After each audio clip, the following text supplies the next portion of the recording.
La diplomatie, c'est jamais facile. Le problème, c'est qu'on a un président de la République, puisque c'est lui dont on parle, puisque Tebboune le désigne comme étant son interlocuteur, qui est faible, qui a peur, qui nous dit il ne faut pas déranger la diaspora franco-algérienne ou algérienne en France, sous-entendant d'ailleurs qu'elle serait immédiatement et totalement acquise au discours politique de Tebboune. Il y a plein de rapports entre nos pays, il y a des enjeux économiques également. Oui, alors on peut y revenir sur ça. En Algérie. Oui, alors on peut y revenir sur ça. Par exemple, vous savez que les échanges de renseignements sont beaucoup plus faibles aujourd'hui. On achète beaucoup moins de gaz à l'Algérie qu'il y a des années. Les entreprises françaises sont en difficulté en Algérie. La commande publique, bien évidemment algérienne, depuis des années, n'est plus destinée à nos entreprises françaises. Ça veut dire qu'on pourrait rompre les relations avec l'Algérie ? Non, il ne s'agit pas de rompre les relations avec l'Algérie. Puis moi, je ne confonds pas d'ailleurs le peuple algérien, les Algériens et ses dirigeants. Il ne s'agit pas de rompre, il s'agit d'avoir une relation qui soit équilibrée. Quand Gérald Darmanin ouvre 20 consulats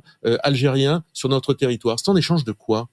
Lorsque Bruno Retailleau accepte que des imams viennent pendant cette période religieuse prêcher sur notre territoire. Non mais d'accord, mais il accepte. C'est en échange de quoi ? Voilà, on est en relation avec un État qui nous crache au visage, qui ne fait aucun effort, et nous, on ouvre toutes les portes, toutes les fenêtres, on accepte tout. Je parlais de la convention, en tout cas de la relation avec l'Union européenne. Je pense qu'il faut là aussi dire à l'Algérie, vous allez devoir reprendre vos OQTF si vous voulez un partenariat économique. Et vous